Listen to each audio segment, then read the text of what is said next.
William Shatner tweeted how Luke married Mara Jade in the old canon called the Expanded Universe, now called Legends. One man named Banluil replied to him saying that the EU was never canon. With many responses to him that the EU was canon, he denied and clung on to the Starlog magazine quote from 2005 and only focus on George Lucas and nobody else from his company Lucasfilm. Here is Iron Inquisitor's take on the Starlog magazine quote. Now, I won't read it because I think everyone knows this overused quote and what it says. But at first glance, it does seem like Lucas is saying the expanded universe isn't canon. And believe me, back in 2014 when I first saw the quote posted everywhere over and over again online by EU haters trashing the EU, I was deceived into thinking so too. But here's the thing. If we look back at your statement and argument at the beginning of this of, well, they never actually said the EU was no longer canon, the StarWars.com announcement. Your same logic used there can be applied to the Starlog magazine quote. Not once does George Lucas ever use the word canon, nor even directly refer to the expanded universe as non-canonical. In the Starlog magazine quote, you haters and the anti-Legends crowd automatically see George use the words different world or two worlds and come to the conclusion that this literally means the EU was never canon. Well, not necessarily at all. This quote is so misinterpreted by people. When George uses the words, it is not literal like they interpret. Since he only focuses on quotes from George Lucas so much, Iron Inquisitor brought up a few George Lucas quotes. Now, what was one of the earliest statements from George Lucas on the Star Wars Expanded Universe? Let's take a look. This first quote is from 1994 in the reprint of the first Star Wars Expanded Universe novel, Splinter of the Mind's Eye. It's a quote I've seen many fellow EU fans bring up. George said the following in the foreword of the book. After Star Wars was released, it became apparent that my story, however many films it took to tell, was only one of thousands that could be told about the characters who inhabit its galaxy. But these were not stories I was destined to tell. Instead, they would spring from the imagination of other writers, inspired by the glimpse of a galaxy that Star Wars provided. Today, it is an amazing, if unexpected, legacy that so many gifted writers are contributing new stories to the saga. Let's examine this. Here, George Lucas says that the writers are contributing new stories to the saga. And what is the saga? The saga is George Lucas's films. If they are contributing stories to it, that suggests the EU stories are part of the same saga, which would mean the expanded universe was canon and not separate from it. This next quote is from an interview with E! Online in 1999 that was also featured in Star Wars Insider, issue number 45. Lucas was asked the following questions and he responded back to them. You have a map of this universe, every single creature, where they come from, what they eat, what their society back home is like, or are you just making this up as you go? And this was George's response. Well, I think somewhere in some of the dark recesses of my company's files there is something like that, but I've never seen it. And I don't really know, even though I live this and I know the worlds very well, and I know what everything in them is, half the time I'm in the fortunate position to just make it up. So when somebody asks me a question, I know what the consistencies are. I know what is consistent with a particular environment and what isn't. And really that's the job of the director, to keep everything in line. I can do that on the movie, but I can't do that in the Star Wars universe. While it could appear that this quote shows that Lucas wasn't all that involved with the Star Wars universe outside his films, which is a point I actually address and debunk in my main Forceway video, and prove he was more involved than people like to downplay, Lucas is just saying he doesn't have time to keep track of every detail of every second of what his company does, because he is a busy man. But it's also interesting to note that Lucas claims he's never seen some sort of guide cataloging the universe. But we see something just like this sitting on George Lucas's desk, implying he has read it. But on to my main point. It's very interesting to note how Lucas says, I can do that on the movie, but I can't do that in the Star Wars universe. Notice how he refers to the expanded universe in this quote as the Star Wars universe. Let's bring up a little English lesson here. Here he uses the singular definite article, the, or the, when talking about the EU here, and he calls it the Star Wars universe. A definite article is used to define or describe something specific, and he uses the singular. So Lucas is referring to one thing, not multiple things. He does not use the indefinite article where he talks about something unspecific like a Star Wars universe. And neither does George Lucas say the word universes in the plural. So George Lucas is saying there is one universe here once again. George Lucas was asked by John Knoll about Anakin's scar and how he got it. And Lucas basically says that it's something that happens in the expanded universe and that the EU has to fill in the gaps for him.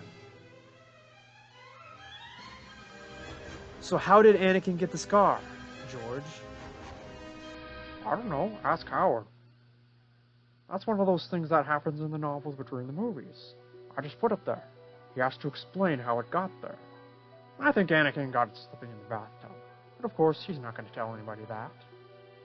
Those who have read the Clone Wars multimedia project would know that Ventress gave Anakin the scar. Now I've seen some people take the last part of this quote where George says he slipped in the bathtub and got the scar, take it literally, and try to use it against Expanded Universe fans. But here's the thing. If you read between the lines, Lucas is obviously being sarcastic and joking about the bathtub thing. And why would Lucas say the EU has to explain something for him if it wasn't canon to him? Banluil. Explain. You have to be able to read between the lines and examine George's wording carefully. And look at more than just a few scant statements from Lucas like you bring up. But I bet you'll just dismiss the quotes I brought up and continue to hold on to your Starlog quote as the definitive end-all be-all proof. Which makes me ask the question, just why do you think your beloved Starlog magazine quote is the end-all be-all piece of evidence? And why doesn't any of other Lucas's statements, like the ones I bring up, count to you? What makes it somehow outrank other quotes from Lucas, like the ones I just showed, and the Splinter of the Mind's I reprint quote? It's just cherry-picking because they don't agree with your agenda.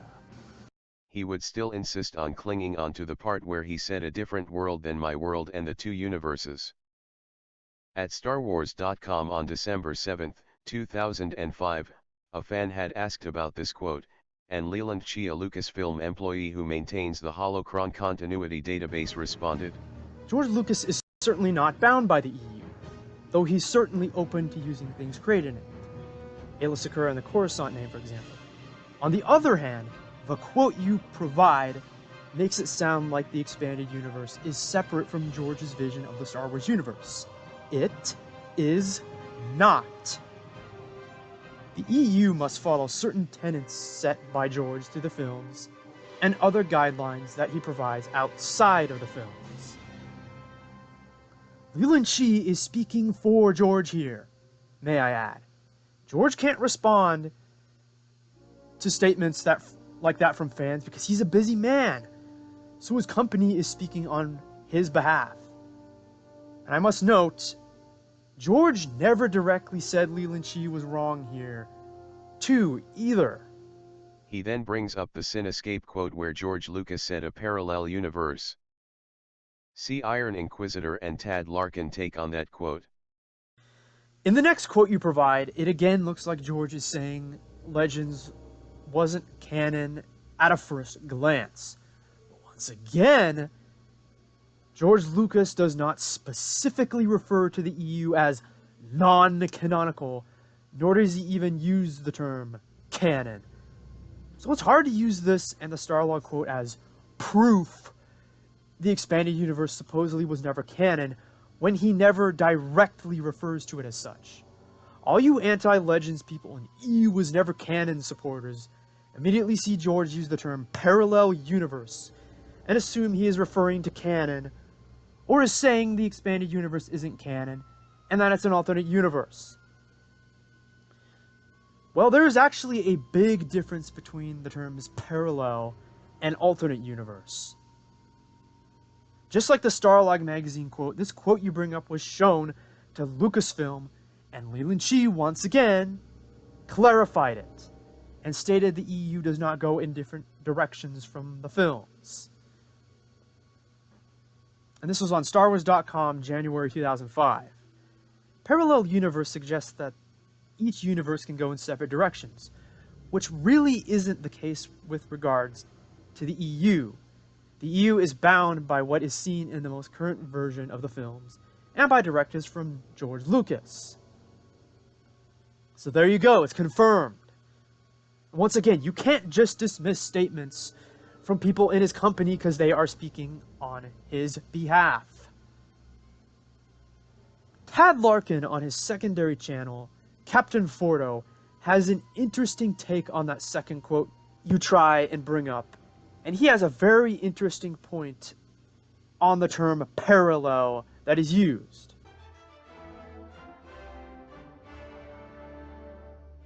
Next big misconception and counter-argument that the anti-EU/Legends people like to throw around is that George Lucas never considered the expanded universe canon. More specifically, it's this exact quote that they throw around. There's my world, which is the movies, and there's this other world that has been created, which is the parallel universe, the licensing world of books, games, and comic books. The anti-EU/Legends people see the word parallel and immediately think that parallel means separate, therefore the EU was an alternate universe and doesn't matter. Let's take a second to analyze the word parallel.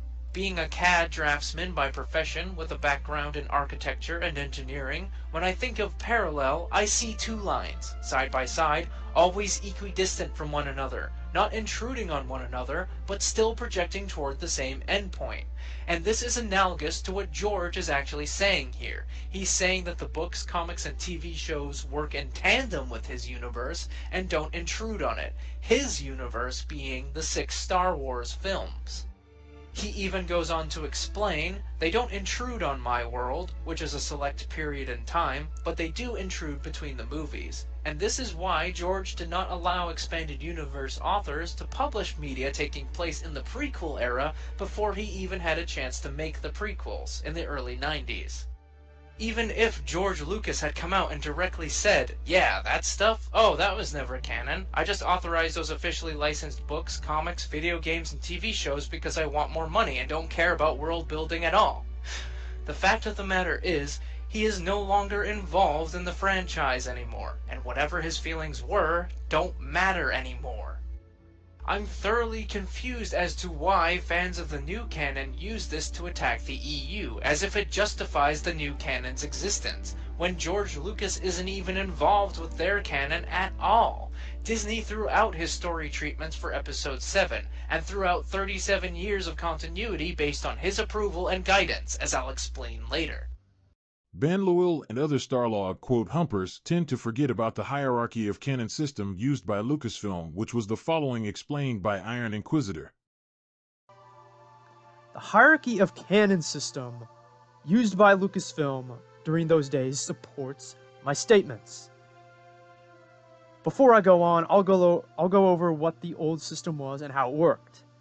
In the old hierarchy system, we had G canon, which was just the movies themselves. Then there was T canon, which was just TCW. C canon was the majority of the expanded universe, including most of the books, the comics, and the general story part of the video games.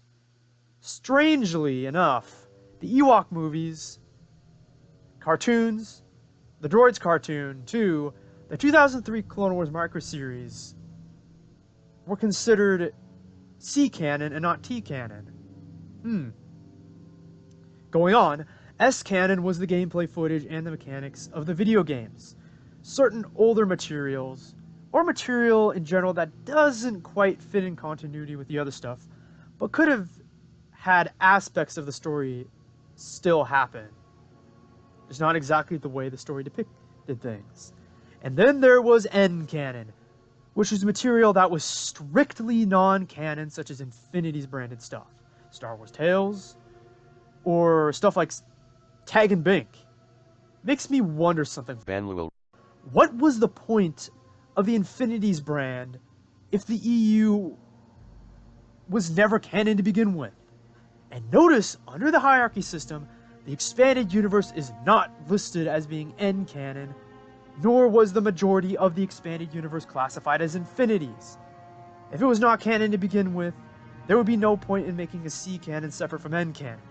So don't try and bring up the argument that since it wasn't G canon, that it meant that it was never canon at all. Some people even mistakenly believe the different canon tiers represented different timelines, literal separate canons, or continuity, which is a big myth. On the StarWars.com forums in the early 2000s, Leland Chi was asked, a clarification is needed if the C and G canon level are separated, i.e. do they form independent canon, or are they both part of the overall continuity? Leland Chi responded back by saying there is one overall continuity. I know you'll say something like, well, the hierarchy of canon didn't apply to George, that was just something his company only used. You got evidence for that? Because George's statements you try and use as evidence to discredit the expanded universe actually line up quite well with how canon worked. The films being absolute alpha canon, and everything else, the expanded universe and TCW basically being beta canon. Less weight, but still official canon, even if the movies still have the most canonical weight and precedence out of all the Star Wars material. Back to the Splinter of the Mind's Eye quote. Still, I mean, you could argue back to, well, George never said the word canon in the Splinter reprint quote either. Well, I guess Lucas never even brought up the subject of canon when it came to Star Wars ever, by that logic then. Banluil had said that George Lucas has never read any of them or approved of them. At StarWars.com June 2004, the Lucas Books and Lucas Licensing managing editor, Sue Rostoni said, he knows the comics very well after the fact. He reads the comics. George knows more about Star Wars than we do. He doesn't see the expanded universe as his Star Wars but as ours. I think this has been mentioned previously, maybe in other places, but it's not new info, as far as I remember. Timothy Zahn from the Book Reports interview, as far as I know, he has not read any of the novels. From what I've heard, Lucas is a visual man. He likes comic books for the visual aspect. Frankly, I don't think he has time to read, so I'm not offended. George Lucas was heavily involved with the expanded universe projects. For Dark Empire, the author wanted to make an imposter wearing the Darth Vader costume, but George Lucas vetoed the idea and tell them to bring back the Emperor instead. In the New Jedi Order series, the writers originally wanted to kill Luke Skywalker, but George said no. They asked about Chewie and George said yes. He also did not allow the Yuuzhan Vong invaders to be Darksiders and had to kill off Anakin Solo so people don't get confused between the two Anakins. George Lucas did approve of the marriage of Luke and Mara Jade. He made Darth Plagueis a Muun instead of a human. He wrote the prologue in Shatterpoint. The Force Unleashed project as explained by Captain Fordo.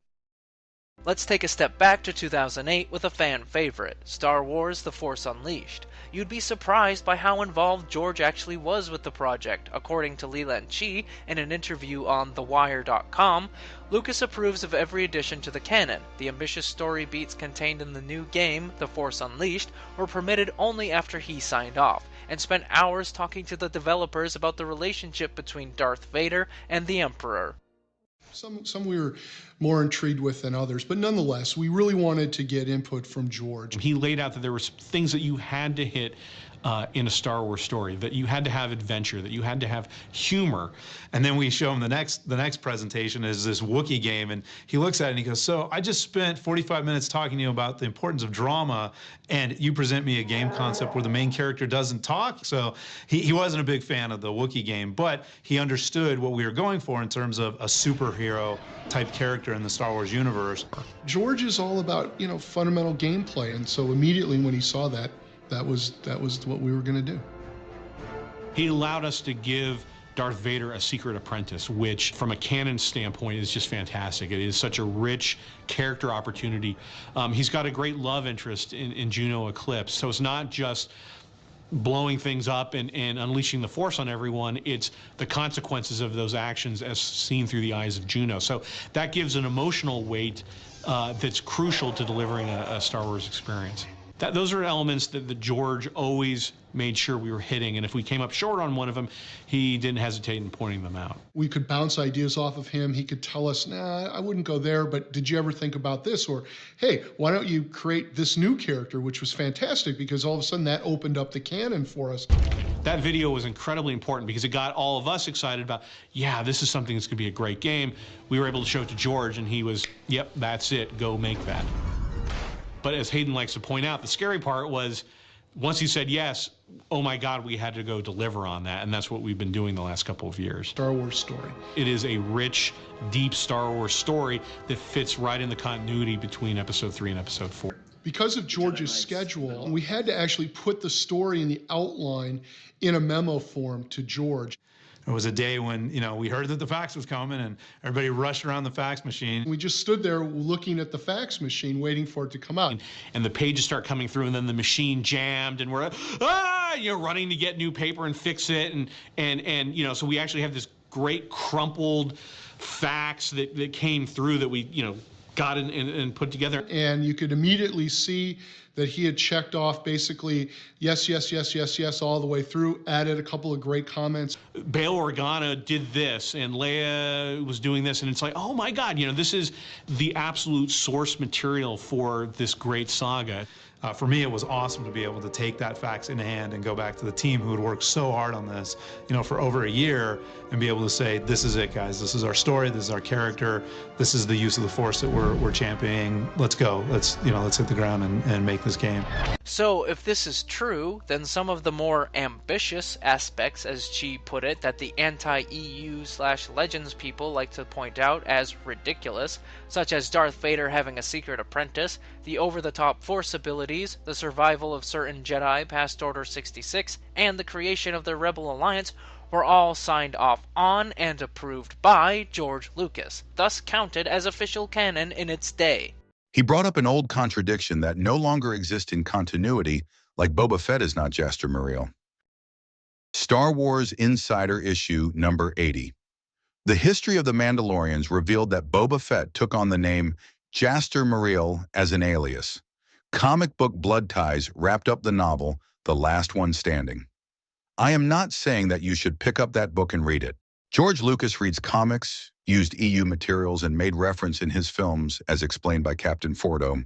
Speaking of Revenge of the Sith, when George made the prequel films, he included a plethora of expanded universe references. The major ones I will list here.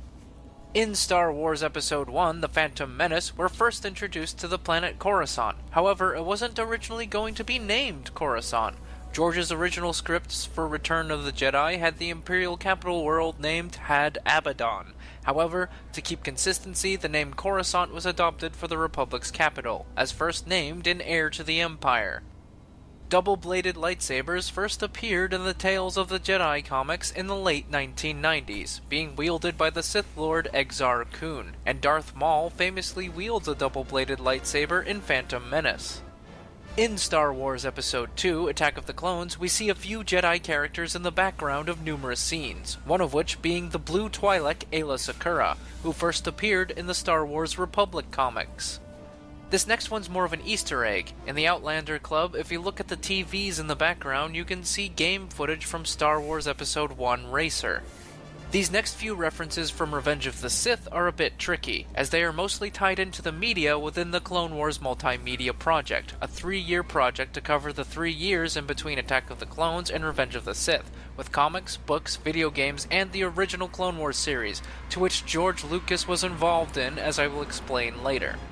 In Revenge of the Sith, after the Battle of Coruscant, Anakin and Obi-Wan are conversing about how many times Anakin has saved him up until this point, to which Obi-Wan replies, 9th time. That business on Cato Nemoidia doesn't count. This is a direct reference to the opening chapters of the New York Times bestseller, Labyrinth of Evil, by James Luceno. Later in the film, Obi-Wan is filling Anakin in on reports that he missed on the Outer Rim sieges, which he explains, Seleucami has fallen and Master Voss has moved his troops to Boz Pity. This sentence contains 3 EU references simultaneously, the first being a reference to the Battle of Seleucami, first depicted in the Star Wars Republic comics. The next is a reference to Quinlan Voss, a Kifar Jedi also from the Star Wars Republic comics, and Boz Pity, a reference in this case to the last 2 issues of Star Wars Obsession, which depicted the Battle of Boz Pity. Interesting fact about Quinlan Voss, he was one of George's favorite characters from the comics, so much so that when John Ostrander was planning to kill him off at the end of the Republic series, George stepped in and his fate was changed so that he would survive. Though, no canon comics after this series continued his story, save for Star Wars The Clone Wars and an Infinities comic featuring an elderly Quinlan Voss cameo. Later in the film, when Padme is talking to Anakin about the war, she says, "This war represents a failure to listen. We need to stop the fighting and let diplomacy resume." This is an exact verbatim quote from a Jedi named Mira in the comic Star Wars Jedi Mace Windu, released in 2003. Lastly, this is probably just an Easter egg, but I thought it was worth mentioning. During the Order 66 scenes, Plo Koon is flying a Delta 7 Jedi starfighter, painted remarkably similar to Anakin's customized Delta 7 from the original Clone Wars series, as well as the Republic comics. It is clearly evident from the previously discussed sources that George Lucas at least considered the expanded universe canon in a tertiary sense. Not necessarily on the same level as his 6 films, but flowing seamlessly into them, creating a cohesive world nonetheless. His involvement with the EU projects, his guidance of story creators, and his inclusion of EU elements in the prequels and special editions show that these works by no means strayed away from his vision of the Star Wars galaxy, but worked with his vision to enhance it. What are your hopes for the new Star Wars movies? What is your A New Hope for the new Star Wars movies? As they clearly are headed to a new franchise. Well, you know, I hope it's successful. I hope they do a great job. They've, you know, the original saga was about the father, the children, and the grandchildren. And, I mean, that's not a secret to anybody. It's even in the novels and everything. And the children were in their 20s and everything, so it was... We'll start with the most recent post-2014 quotes, where they say the EU was always canon or formally canon. In Star Wars Insider issue 172 from 2017, when describing reprints of the older Legends comics, they call these comics former canon, which means they were once canon.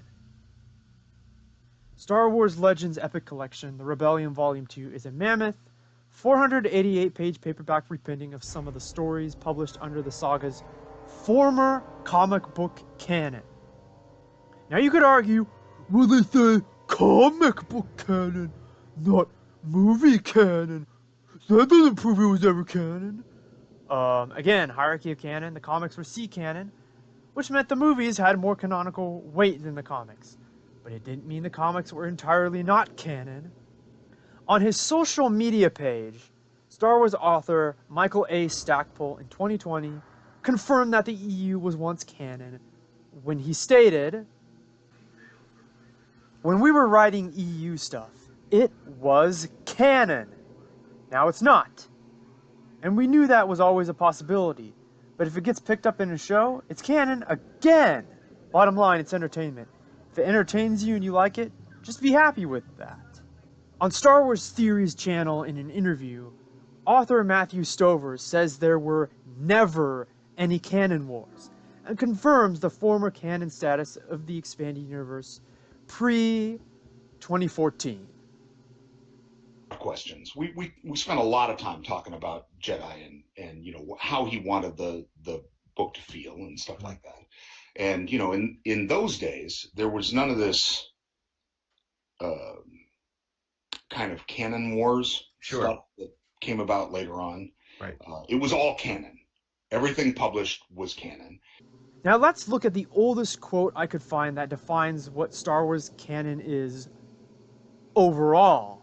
And this was from Star Wars Insider, issue 23 in 1994. Gospel, or canon as we refer to it, includes the screenplays, the films, the radio dramas, and the novelizations. These works spin out of George Lucas's original stories. The rest are created by other writers. However, between us, we've read everything, and much of it is taken into account in the overall continuity. On StarWars.com in 2003, Subaru Stoney says what the only things that aren't canon in Star Wars are, like the tail stuff such as Skippy the Jedi Droid. Basically, everything except those items marked with an Infinity logo, i.e. the Star Wars Tales comics, is considered canon.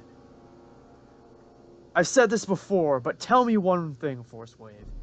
If the expanded universe was never canon, then what was the point of even having infinities? And why didn't the expanded universe have the infinities logo on it? Banluil, if you still insist on that Starlog or the Sin Escape quote proof that the EU was never canon. Your own logic would dictate that none of the Star Wars material produced after the EU getting axed in 2014 until today under the Disney regime is canon either. A New Dawn isn't canon to George. The Dr. Aphra stories aren't canon to him. Solo isn't canon to him. Disney's sequel trilogy isn't canon to him. The Mandalorian isn't canon to him. Rebels isn't canon to Lucas. Jedi Fallen Order as well. And on and on and on for everything in the new canon. Not saying that to bash these pieces of Star Wars media, as some of these stories I listed in the new canon here are actually quite decent. It's funny and shows your cherry-picking double standards when you acknowledge when current Lucasfilm says all the new non-movie material post-2014 is canon, but when the same company ever since 1994 and various times since, even post-2014, says the expanded universe was canon, you outright and deliberately ignore it and dismiss that evidence as lesser sources simply because it doesn't agree with your agenda. It's all the showing of your hypocrisy. I know you could argue back to me, but George isn't in charge anymore, so that's why except when they say the new stuff is canon. Again, George never says the word canon in any of the quotes you provided, and you could argue he never really did talk about the subject of Star Wars in canon. But his company and employees who worked there at Lucasfilm did. While he may be the creator, George's word is unreliable to try and use to prove the EU was supposedly never canon, since he is a man who constantly contradicts himself. And Leland Shee confirmed this. The EU was canon.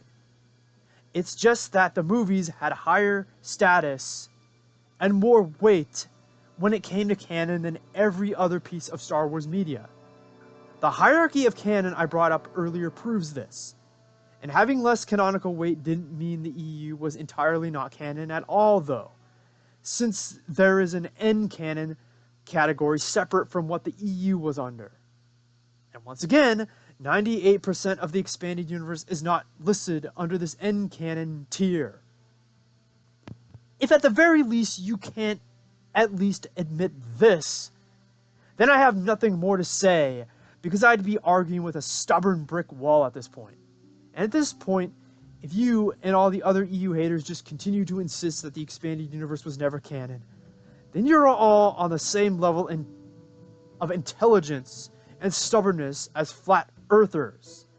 And it's like trying to convince them that the earth is round and they continue to insist that it's flat even after you take them out into space. And I've provided you with all the evidence that it was canon. And at this point, it's whether or not you choose to accept the facts. And I know, Banluil, that you will turn on your red eye and tell me. No, I'm just gonna adamantly hold on to my end all be all quotes and not watch your video response because I stubbornly refuse to be proven wrong or argue on it. I'm right. End of story. If you do that, you are basically admitting that you have no legit response to this video and you've lost the argument. It would also show your lack of maturity and intelligence, especially with the amount of evidence I've provided in my response. If you still insist the expanded universe was never official canon in Star Wars, my final words regarding that are... Well, that's your opinion.